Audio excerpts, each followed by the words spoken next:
జగన్ జువ్వల దిన్నెలో ఆయన పర్యటనని మొదలు పెట్టబోతున్నారు. జగన్ రావద్దు అంటూ ఇటు పోలీసులు సూచనలు జారీ చేశారు.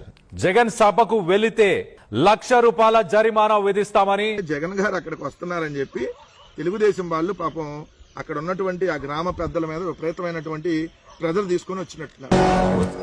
కారిపోతుంది కదా సార్ మీకు ₹1,00,000 జరిమానా అంట జగన్ గారు మీటింగ్కి వెళ్తే. బహుశా నాకు తెలిసి భారతదేశ చరిత్రలో ప్రతిపక్ష నాయకుడు, ఓ రాజకీయ పార్టీ నాయకుడు ఆ ప్రాంతానికి పర్యటనకు వస్తుంటే అధికార పార్టీ ₹1,00,000 జరిమానా విధించే విధంగా అక్కడ మత్స్యకారుల మీద ప్రెజర్ తేవటం అనేది.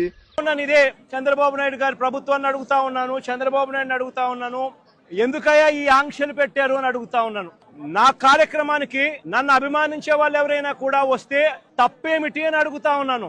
వాళ్ళని రానివ్వకుండా జగన్ సభకు వెళితే ₹1,00,000 జరిమానా విధిస్తామని అధ్వానమైన పరిస్థితి బహుశా ప్రపంచ చరిత్రలో ఏ రాజకీయ పార్టీకి ఉండదేమో, ఒక చంద్రబాబు నాయుడు గారి పార్టీకి తప్ప. నిజంగా ఒక ప్రతిపక్ష నాయకుడిని చూసి చంద్రబాబు నాయుడు ఇంతగా భయపడతా ఉన్నాడంటే భయమా?